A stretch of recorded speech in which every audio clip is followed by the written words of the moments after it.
बिस्मिल्लाहिर्रहमानिर्रहीम अस्सलामु अलैकुम वरहमतुल्लाहि वबरकातुहू। उम्मीद है दोस्तों सब खैर हाफिज़ से होंगे।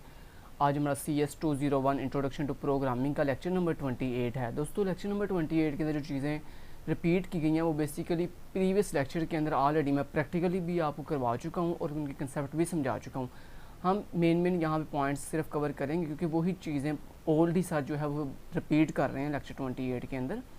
तो यहाँ पे पहला जो कंसेप्ट है वो यहाँ पे है जी मेमोरी एलोकेशन सी।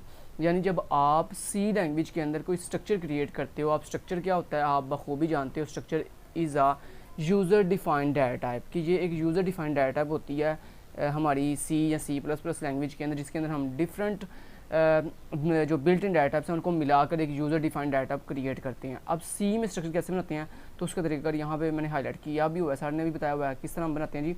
सबसे पहले हम सी लैंग्वेज के अंदर लिखते हैं स्ट्रक्ट कीवर्ड और उसके बाद ये ABC जो है मेरे स्ट्रक्चर का नेम है। ठीक है, ये ABC स्ट्रक्चर का नेम भी है और इस स्ट्रक्चर की डाटा टाइप भी है। ये बात आपने याद रखनी है। अगर आपको MCQs में आता है कि बताओ सी या C++ लैंग्वेज के अंदर जब हम स्ट्रक्चर क्रिएट करते हैं तो आपको इस तरह का स्ट्रक्चर दिया जाए, कहा जाए बताओ इसका नेम, इस स्ट्रक्चर का नेम क्या। तो आपने यहाँ पे स्ट्रक्ट की, ये एक स्ट्रक्ट नेम नहीं है, ये एक कीवर्ड है जो स्ट्रक्चर क्रिएट करता है। उसके बाद ये जो आगे स्ट्रक्ट के आगे ये जो भी नाम लिखा होगा पेपर में वो समझे ये इस स्ट्रक्चर का क्या है जी, नेम है। अब यहाँ पे क्या लिखा हुआ है ABC, इसका मतलब ये ABC जो है ये मेरे इस स्ट्रक्चर का नेम भी है और इस स्ट्रक्चर की यूज़र डिफाइन डाटा टाइप भी है। ठीक है, उसके बाद दोस्तों इस स्ट्रक्चर की होती है बॉडी, ये इसकी ओपनिंग बॉडी एंड ये इसकी क्लोजिंग बॉडी और स्ट्रक्चर की बॉडी के लास्ट पे सेमीकोलन होता है जो कि स्ट्रक्चर को टर्मिनेट करवाता है। और उसके बाद यहाँ पे स्ट्रक्चर के अंदर आपने जितने भी डाटा मेंबर्स बनाने होते हैं, मतलब जितने भी वेरिएबल्स क्रिएट करने होते हैं वो आप यहाँ पे क्रिएट करते हैं। तो यहाँ पे पहले बनाया हुआ है सर ने इंटीजर, मतलब यहाँ पे इंट डाटा का एक इंटीजर नाम का एक सर ने वेरिएबल क्रिएट किया हुआ है और देन एक फ्लॉट टाइप का फ्लोटिंग पॉइंट नाम से वेरिएबल क्रिएट किया हुआ है। अब दोस्तों अगर आपको कहा जाए कि स्ट्रक्चर का जो है वो ऑब्जेक्ट क्रिएट करो तो आप कैसे ऑब्जेक्ट क्रिएट करते हो, ये बात याद रखिएगा। सी लैंग्वेज के अंदर स्ट्रक्चर का ऑब्जेक्ट क्रिएट करने के लिए सबसे पहले लिखते हैं स्ट्रक्ट कीवर्ड, उसके बाद अपने स्ट्रक्चर का नेम यानी उसकी डाटा टाइप ABC जो कि ऊपर गिवन थी, और उसके बाद यहाँ पे स्ट्रक्चर के नेम के बाद हम कोई भी ऑब्जेक्ट बना सकते हैं जो आपकी विश हो। तो यहाँ पे जो भी आप स्ट्रक्चर के नेम के बाद, ये जो स्ट्रक्चर का आपने नेम लिखा है, इस नेम के बाद आप जो भी नेम लिखोगे वो स्ट्रक्चर का क्या होगा, ऑब्जेक्ट होगा। समझ आएगी बात की। तो ये जो है ये स्ट्रक्चर का नेम है और ये जो है ये स्ट्रक्चर का ऑब्जेक्ट है। यानी यहाँ पे इस मेरे ABC स्ट्रक्चर का जो ऑब्जेक्ट है वो क्या है जी, XYZ। ठीक हो गया। अच्छा जी, अब दोस्तों अगर आपने ये स्ट्रक्चर के अंदर जो वेरिएबल हैं, पहला इंटीजर के नाम से, दूसरा फ्लोटिंग पॉइंट के नाम से, इनको अगर एक्सेस करना हो तो हम किसकी हेल्प लेते हैं, अपने स्ट्रक्चर के ऑब्जेक्ट की। तो सबसे पहले आप किसी भी स्ट्रक्चर के ऑब्जेक्ट को वेरिएबल को एक्सेस करने के लिए सबसे पहले ऑब्जेक्ट का नाम बोलते हो। तो आपकी ऑब्जेक्ट का नाम क्या है, XYZ। तो यहाँ पे देखो सारे बता रहे हैं कि हम अपने स्ट्रक्चर के किसी भी डाटा मेंबर्स को एक्सेस कैसे करते हैं। सबसे पहले हम उसके ऑब्जेक्ट का नाम बोलते हैं XYZ, आगे डॉट लगाते हैं। डॉट ऑपरेटर तब लगाते हैं जब आप ऑब्जेक्ट की हेल्प ले रहे हो। तो यहाँ पे मैंने बनाया ऑब्जेक्ट, बताया ऑब्जेक्ट, आगे डॉट, आगे उसके वेरिएबल का नाम क्या था, इंटीजर, जिसमें हम क्या स्टोर कर सकते हैं, कोई भी इंटीजर वैल्यू स्टोर कर सकते हैं। और उसके इक्वल लगा के 2134, यानी आप क्या कर रहे हो, आप क्या रहे हो, XYZ जो मेरा ऑब्जेक्ट है डॉट, उसके अंदर जो इंटीजर नाम का वेरिएबल है, जो डाटा मेंबर है, उसको उसके अंदर वैल्यू स्टोर कर दो क्या, 2134। ओके। इसी तरह आपने अब दूसरे वेरिएबल को एक्सेस करना है, फ्लोटिंग पॉइंट वाले को, तो कैसे एक्सेस करेंगे, सेम वही तरीका। पहले ऑब्जेक्ट का नाम बोला, मतलब ऑब्जेक्ट बताया स्ट्रक्चर का XYZ, आगे लगाया डॉट, और उसके ये डॉट बेसिकली हम तब लगाते हैं जब दोस्तों जब आपने स्ट्रक्चर के अंदर जाना हो। तो यहाँ पे मैंने कहा XYZ मेरे जिस स्ट्रक्चर का ऑब्जेक्ट है डॉट, उसके अंदर जाओ, उसके अंदर एक फ्लोटिंग पॉइंट नाम का वेरिएबल है, एक डाटा मेंबर है, उसके अंदर क्या वैल्यू स्टोर कर दो, इक्वल टू।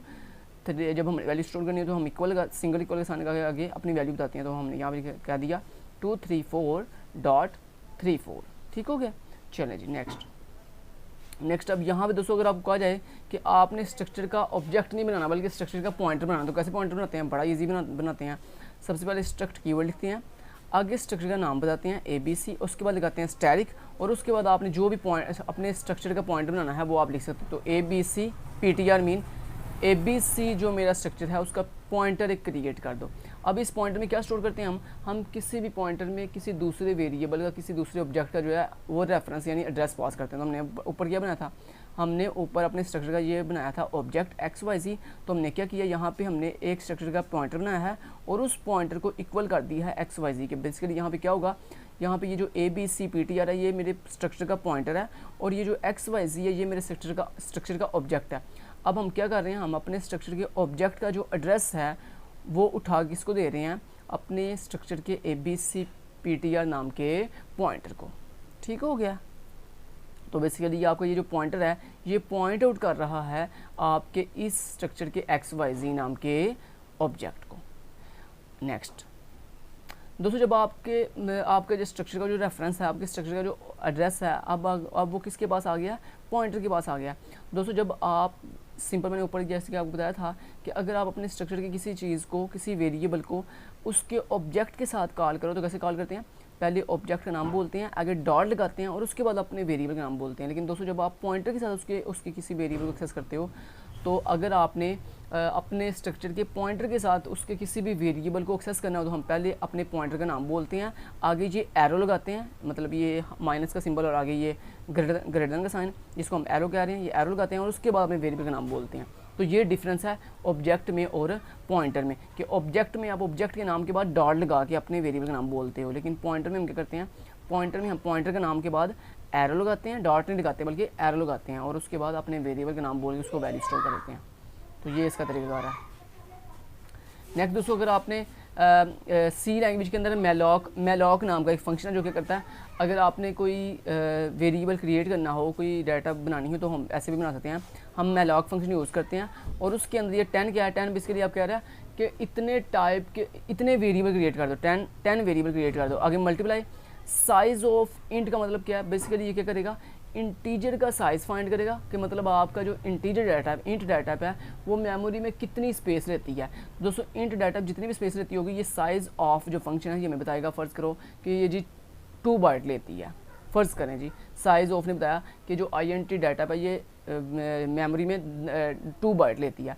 अभी इसने हमें क्या आंसर दिया, 2 बाइट, उस 2 को मैंने मल्टीप्लाई किया 10 के साथ, तो क्या बेसिकली हो गया कि आपने इंटीजर टाइप के 10 वेरिएबल रैम के अंदर क्रिएट कर दिए। ये मतलब है इसका कि आप कह रहे हो malloc 10 into size of int, इतना लिखने से क्या होगा कि आपकी रैम के अंदर इंट टाइप के 10 वेरिएबल जो हैं वो क्रिएट हो जाएंगे।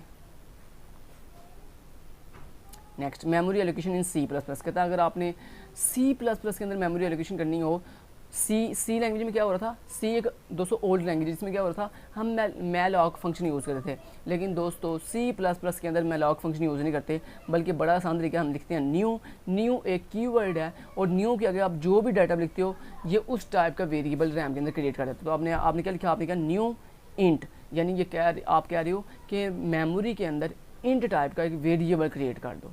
ठीक हो गया। उसके बाद अब हम यहाँ पे सी प्लस प्लस लैंग्वेज के अंदर अगर पॉइंटर क्रिएट करना तो कैसे क्रिएट करते हैं, बड़ा आसान है। सबसे पहले पॉइंटर की डाटा बताते हैं और उसके बाद स्टैटिक लगा के पॉइंटर का नाम बोल देते हैं। तो हम बेसिकली कह रहे हैं इंट टाइप का एक IPTR के नाम से एक पॉइंटर बना दो। तो स्टैटिक बेसिकली हम लगाते हैं जब हमने पॉइंटर बनाना हो, और अगर आप स्टैटिक ना लगाओ तो सिंपल वेरिएबल बनता है। अगर आप स्टैटिक ना लगाओ तो सिंपल वेरिएबल बनता है। अगर आप नाम से पहले यहाँ पे मतलब डाटा के बाद ऐसे स्टैटिक लगा के फिर नाम बताओ तो ये क्या हो जाता है, एक पॉइंटर बन जाता है। अब आप क्या कह रहे हो, आगे आपने पहले इंट टाइप का पॉइंटर बनाया और देन दोस्तों ये बात याद रखिएगा कि आपके पॉइंटर की जो डाटा होती है उस पॉइंटर में उसी टाइप के वेरिएबल का एड्रेस स्टोर होता है। ठीक है, तो अब आप क्या कर रहे हो, IPTR मतलब इंटीजर टाइप का जो पॉइंटर मैंने बनाया इक्वल टू कर दो उसको न्यू इंट के। तो बेसिकली आपको पता ना कि जो इक्वल का साइन होता है सबसे पहले इसकी राइट साइड सॉल्व होती है। तो यहाँ पे आप क्या कह रहे हो, न्यू इंट मतलब आप कह रहे हो एक इंटीजर टाइप का एक वेरिएबल बना दो।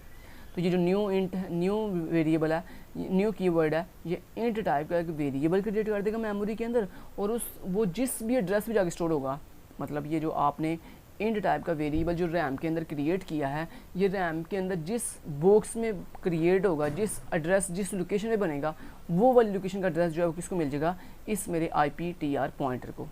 ठीक हो गया। तो यानी आपके रैम के अंदर पहले एक इंट टाइप का वेरिएबल बना है, देन उस वेरिएबल का एड्रेस किसको मिल गया, मेरे इस IPTR वाले पॉइंटर को। दोस्तों अगर आपने किसी पॉइंटर को रैम के अंदर से डिलीट करना हो तो कैसे करते हैं, उसके लिए हमारे पास सी प्लस में बड़ा आसान तरीका है। हम सिंपल लिखते हैं डिलीट कीवर्ड और आगे अपने पॉइंटर का नाम, तो हमारा पॉइंटर रैम में से परमानेंटली डिलीट हो जाता है। तो बेसिकली आप क्या कह रहे हो, आप कह रहे हो डिलीट IPTR के रैम के अंदर जो IPTR नाम का पॉइंटर है उसे डिलीट कर दो।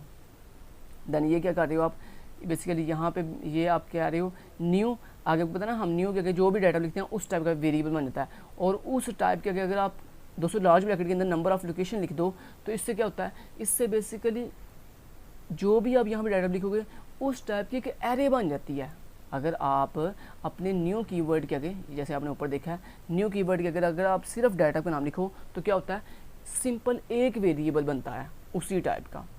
लेकिन अगर आप अपनी डाटा के आगे जो है इस तरह लार्ज ब्रैकेट के अंदर कोई वैल्यू लिख दो तो क्या होता है, बेसिकली आपके ये जो न्यू कीवर्ड है ये क्या करता है, इस टाइप का मतलब जो भी आप यहाँ पे टाइप लिखोगे उस टाइप का क्या कर देगा, एक एरे क्रिएट कर देगा। जैसे यहाँ पे हम कर रहे हैं, देखो आपने क्या किया, आपने कहा इंट स्टैटिक IPTR, इसका तो मतलब आपको पता है कि एक इंट टाइप का एक पॉइंटर बन जाएगा। उसके बाद आप नीचे क्या कर रहे हो, न्यू इंट 10, इसका क्या मतलब है, आप कह रहे हो न्यू एक क्रिएट कर दो इंट टाइप की एरे जिसके अंदर कितने बॉक्स होंगे, 10 डायनामिकली बॉक्स होंगे, और उस एरे का जो एड्रेस है वो किसको मिल गया है, IPTR को। तो दोस्तों जब आप किसी भी एरे का एड्रेस अपने किसी पॉइंटर को देते हो तो पॉइंटर को बाय डिफ़ॉल्ट जो है एरे के फर्स्ट इंडेक्स का एड्रेस मिलता है। आपको पता ना यहाँ पे एरे के कितने बॉक्स बन गए हैं, 10, और उनका आपको पता ना हर बॉक्स का अपना एक एड्रेस है। कैसे बोला, जैसे यहाँ पे पहला बॉक्स जो है वो 0 वाला, दूसरा 1 वाला, तीसरा 2 वाला, फिर से 3 4 5। तो आपका बाय डिफ़ॉल्ट एरे का जो 0 वाला इंडेक्स है उसका एड्रेस बेसिकली इस पॉइंटर को मिल गया। तो ये बात याद रखिएगा, पॉइंटर को आपकी पूरी एरे का एड्रेस नहीं मिलता, बल्कि आप जब अपनी कोई भी एरे का एड्रेस जो है किसी पॉइंटर को देते हो तो आपके पॉइंटर को एरे का जो फर्स्ट इंडेक्स होता है मतलब 0 वाला इंडेक्स उसका एड्रेस मिलता है। तो यहाँ पे आपने एक एरे क्रिएट कर दिया इन टाइप की जिसका साइज़ 10 है, और उसके 0 वाले इंडेक्स का एड्रेस आपने IPTR को दे दिया। अब यहाँ पे भी आप सेम ऐसे कर रहे हो, क्या कर रहे हो, आप कह रहे हो एक इन टाइप का पॉइंटर बना दो, एक न्यू क्रिएट कर दो इन टाइप की एरे जिसके 0 वाले इंडेक्स का एड्रेस जो है IPTR को दे दो, और देन फाइनली आपने डिलीट कर दिया IPTR, मतलब बाद में आपने क्या कर दिया, अपने पॉइंटर को डिलीट कर दिया। उसके बाद न्यू ऑपरेटर एंड क्लासेस, ये न्यू ऑपरेटर आपको बखूबी मैं बता चुका हूँ। न्यू ऑपरेटर क्या करता है, अभी दोस्तों जो मेन कंसेप्ट थे वो मैं आपको समझा चुका हूँ ऑलरेडी, अब बस सर जो है वही पीछे वाले कंसेप्ट को रिपीट करने लगे हैं। तो न्यू ऑपरेटर आपको पता क्या करता है, न्यू ऑपरेटर क्या करता है, आप जो भी डाटा लिखते हो उस टाइप के वेरिएबल जो है वो रैम में क्रिएट हो जाता है। उसके बाद क्लासेस क्या होती हैं, क्लासेस आपको पता है कि C++ के अंदर is a user defined data type, and classes is a collection of data members and member functions. अब यहाँ पे डेट, माई डेट का मतलब क्या है, डेट बेसिकली आपकी क्लास का नाम है, जैसे मैं ऊपर भी बता चुका हूँ आपको। तो डेट, यहाँ पे डेट कोई डाटा भी नहीं है, डेट बेसिकली आपकी क्लास, हाँ डाटा भी है किसकी, क्लास की। तो यहाँ पे डेट आपकी क्लास का नाम भी है और आपकी क्लास की डाटा भी है। और ये माई डेट क्या है, माई डेट मेरी इस डेट क्लास का ऑब्जेक्ट है, मेरी इस डेट क्लास का ऑब्जेक्ट है, ठीक हो गया। और उसके बाद साइज ऑफ फंक्शन क्या कर रहा है, ये बेसिकली आपने ये जो माई डेट अपनी क्लास डेट क्लास का ये जो माई डेट ऑब्जेक्ट बनाया है उसका आप साइज़ चेक कर रहे हो कि रैम के अंदर इस कितनी जगह इसने एलोकेट करवाई हुई है अपने लिए। उसके बाद यहाँ पे दोस्तों नेक्स्ट इंपॉर्टेंट पॉइंट आ गया। अब यहाँ पे दोस्तों कुछ आपके इंपॉर्टेंट पॉइंट्स हैं, ये बात याद रखिएगा, ये इंपॉर्टेंट पॉइंट्स हैं, ये मैं पढ़ के आपको बता देता हूँ और इनको आपने अच्छे से खुद भी एक दफ़ा देख लेना। कहता है whenever new operator is use to create an object, कहता है जब हम C++ लैंग्वेज के अंदर कोई भी ऑब्जेक्ट क्रिएट करने के लिए न्यू ऑपरेटर का इस्तेमाल करते हैं, following actions are performed by it, और फिर कहता है हम कुछ एक्शंस परफॉर्म करते हैं। सबसे पहला, it automatically determines the size of the memory required to store that object. कहता है जनाब ये जो आपका न्यू ऑपरेटर है ना, जब ये आपका कोई भी ऑब्जेक्ट क्रिएट करता है तो इसको मेमोरी के अंदर उस ऑब्जेक्ट को क्रिएट करने के लिए उसके साइज़ का पता होना ज़रूरी नहीं है, ये खुद ब खुद फाइंड कर लेता है कि ये वाली डाटा कितना साइज़ जो है वो रैम के अंदर ऑक्यूपाई करती है। मतलब वैसे तो आपको ना सी लैंग्वेज के अंदर हम साइज़ ऑफ फंक्शन के थ्रू पहले जो है वो मैंने ऊपर अभी आपको दिखाया भी था कि मैलॉक फंक्शन के अंदर जब आप कोई भी नया वेरिएबल क्रिएट करते हो सी लैंग्वेज के अंदर तो वो पहले आपसे पूछता बताओ ये जो वेरिएबल बनाने जा रहे हो ये कितना साइज़ लेता है। लेकिन दोस्तों C++ के अंदर ये जो न्यू ऑपरेटर है ये आपसे साइज़ नहीं पूछता उस वेरिएबल का, ये बाय डिफ़ॉल्ट खुद ब खुद ऑटोमेटिकली उस वेरिएबल का साइज़ डिटरमिन कर लेता है, ये बताया जा रहा है। उसके बाद living no need for the use of size of operator, कहता है इसको साइज़ फाइंड करने के लिए आपको साइज़ ऑफ फंक्शन की या साइज़ ऑफ ऑपरेटर की ज़रूरत नहीं पड़ती है। ये बेसिकली पहला पॉइंट है। तो पहले पॉइंट में आपको बेसिकली दोबारा रिपीट करता हूँ कि जो न्यू ऑपरेटर है इसको आप कोई भी वेरिएबल बनाने के लिए उस वेरिएबल का साइज़ फाइंड करने की ज़रूरत नहीं पड़ती है, ये खुद ब खुद उसका साइज़ डिटरमिन कर लेता है और आपको मैनुअली जो है साइज़ ऑफ ऑपरेटर लगाने की ज़रूरत नहीं पड़ती है। Then call the constructor of the class, कहता है ये आपकी क्लास के कंस्ट्रक्टर को कॉल करता है where the programs normally write initialization code, और कहता है ये बाय डिफ़ॉल्ट आपकी क्लास का जो कंस्ट्रक्टर होता है उसको कॉल कर देता है वेयर द प्रोग्राम्स नॉर्मली, कहता है जब आपका सिंपल प्रोग्राम जो नॉर्मली राइट इनिशलाइजेशन कोड, कि जब आपका जो प्रोग्राम है जब वो नॉर्मली राइट कर रहा होता है आपके कोड को इनिशलाइजेशन करना, मतलब उनको इनिशलाइज की जब किया जा रहा होता है आपके कोड को, तो उसी दौरान आपका जो क्लास का कंस्ट्रक्टर है वो क्या हो जाता है, कॉल हो जाता है जब आप उसको इनिशलाइज कर रहे होते हो।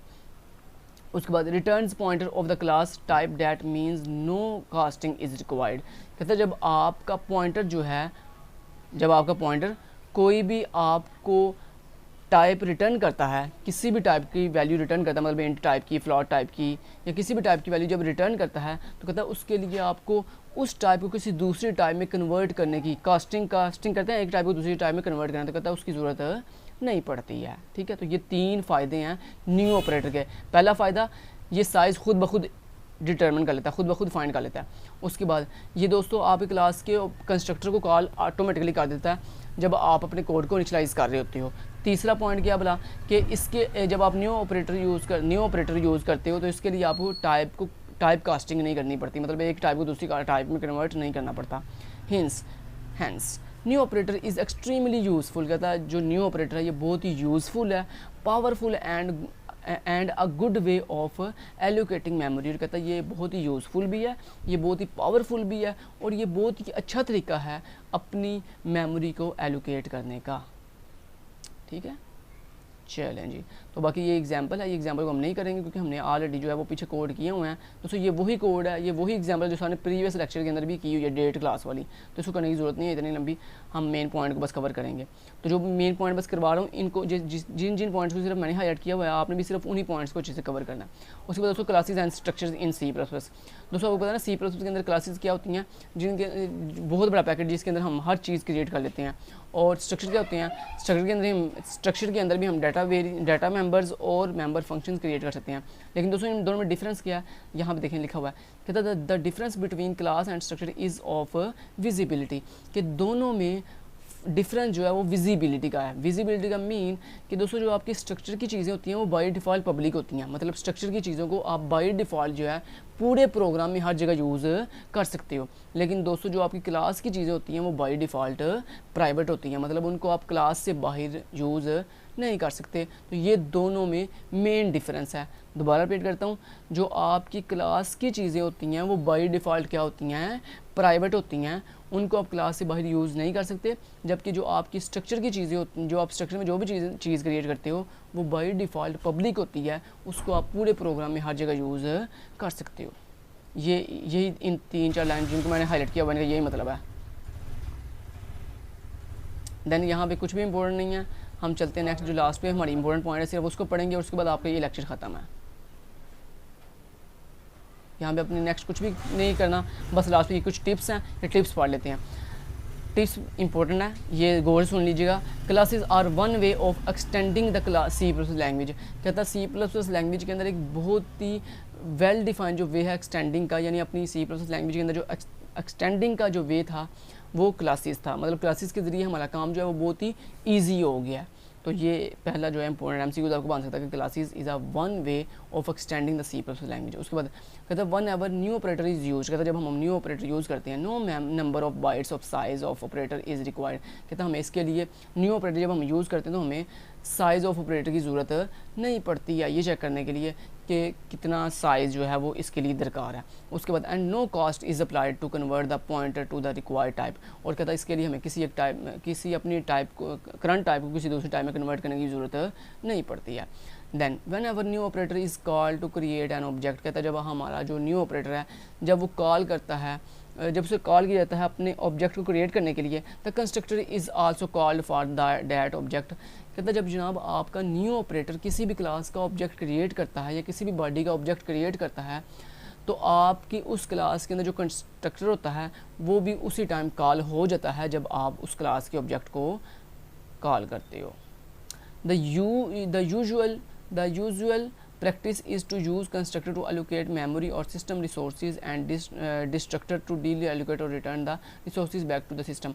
कहता है बहुत अच्छी ये प्रैक्टिस है कि आप अपनी मेमोरी को एलोकेट करने के लिए कंस्ट्रक्टर का इस्तेमाल करो और डी एलोकेट करने के लिए यानी रैम छोड़ने के लिए डिस्ट्रक्टर का इस्तेमाल करो। तो आपको पता है ना क्लास के अंदर कंस्ट्रक्टर भी होता है और डिस्ट्रक्टर भी होता है। कंस्ट्रक्टर क्या करता है, कंस्ट्रक्टर आपकी क्लास की चीज़ों को इनिशियलाइज करने के लिए यूज़ किया जाता है, और जो आपका डिस्ट्रक्टर होता है वो क्लास की वो आपकी रैम को डिस्ट्रॉय करने के लिए यानी डी एलोकेट करने के लिए यूज़ किया जाता है। In C language the region of memory allocated at run time is called heap. कहता है सी लैंग्वेज के अंदर जब आप अपनी मेमोरी को एलोकेट करते हो तो इसको हम हीप कहते हैं। ये इंपॉर्टेंट दोस्तों MCQs बन सकता है आपका कि सी लैंग्वेज के अंदर आप जब मेमोरी को एलोकेट करते हो तो उसको रन टाइम के ऊपर क्या कहते हैं, हीप कहते हैं। जबकि however in C++ the region of available memory is called free store. और कहता है जब हम C++ लैंग्वेज के अंदर मेमोरी को अवेलेबल करवाते हैं तो उसको हम क्या कहते हैं जी, फ्री स्टोर कहते हैं। तो सी लैंग्वेज के अंदर हीप कहते हैं मेमोरी एलोकेशन को, और C++ के अंदर उसे फ्री स्टोर कहते हैं। Then different functions is C and C++ to manipulate memory at run time. कहता है हमारी C और C++ लैंग्वेज के अंदर बहुत से फंक्शन हैं जो हमारी मेमोरी को रन टाइम के ऊपर मैनिपुलेट करते हैं यानी चेंज करते हैं। उसके बाद C functions are usable in C++ code. कहता है आप अपने हमारी जो C लैंग्वेज थी उसके फंक्शंस को C++ लैंग्वेज के अंदर भी यूज़ कर सकते हो।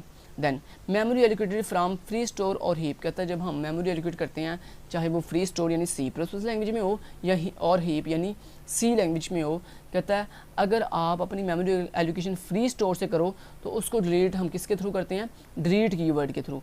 और कहता है अगर आप जो है वो हीप के थ्रू अपनी मेमोरी को एलोकेट करवाओ यानी C लैंग्वेज के अंदर अगर आप हीप का इस्तेमाल करो, हीप कंसेप्ट का इस्तेमाल करो, तो फिर कहते हैं हम क्या यूज़ करते हैं, फिर उसकी मेमोरी को डी एलोकेट करने के लिए हम जो है वो फ्री कीवर्ड का इस्तेमाल करते हैं। तो ये बात याद रखिएगा। फ्री स्टोर आपको पता ना किसके लिए यूज़ हो रहा था, C++ लैंग्वेज के लिए, और हीप C लैंग्वेज के अंदर। और C++ लैंग्वेज के अंदर दोस्तों मेमोरी को डी एलोकेट करने के लिए हम डिलीट कीवर्ड का इस्तेमाल करते हैं, और C लैंग्वेज के अंदर हम फ्री कीवर्ड का इस्तेमाल करते हैं। Then memory in the free store is not sufficient enough to fill the request malloc function returns null pointer.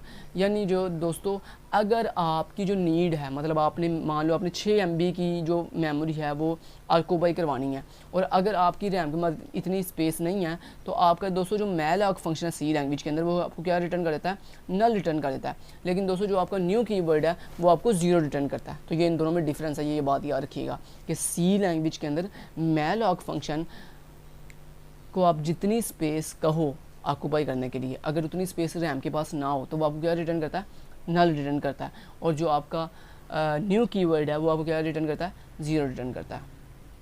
उसके बाद we use new operator. The return value from the new should be checked against 0 for any possible failures. कहता है अगर आप new keyword का इस्तेमाल करो और अगर कोई भी फेलियर आपका आ जाए तो फेलियर आते साथ जो है आपका न्यू कीवर्ड आपको 0 जो है वो रिटर्न कर देता है।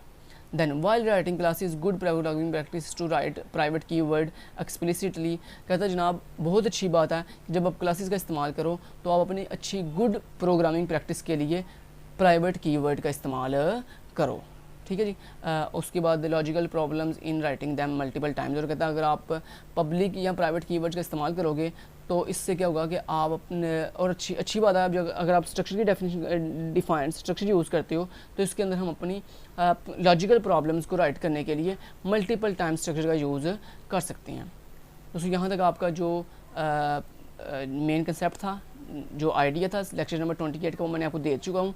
जो मेन पॉइंट सिर्फ पढ़ाए हैं सिर्फ उन्हीं को करिएगा, बाकी जो चीज़ें स्किप की हैं वो सारी स्किप कर दीजिएगा। Thank you so much. Till then guys take care, Allah हाफिज़।